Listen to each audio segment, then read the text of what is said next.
to create his own beat. How about a snap sound? Click on this thing right here. Right there. And I want you to click on this kick drum. Hear that? Really low and bassy, right? How about the snap? Is that a high sound or a low sound, guys? Very good. Give me that low sound of the kick. You notice how with the low sounds, you can feel those low sounds? This is science, by the way, guys. These are higher in the frequency spectrum. These are lower. Okay, click on this. You're gonna start the beat. Good. Click on the metronome button, turn it on. All right, very good. So now I want you to add a snap to the 2 and 4 beat, just like Claire did. There we go. Now listen. Good. Click on this kick drum right there. Add a kick to the 1 beat and wait. Easy to follow, right? Let's listen. Yeah. Boom, boom, boom. Boom, boom, boom. How about some hi-hats?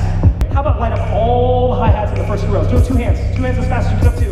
There you go. There you go. Good. Now let's listen. Definitely more energy. Take 2 away. Any 2 away. See that? That's got a little shuffle to it. I like that. Very good. Thank you, Caleb, for that.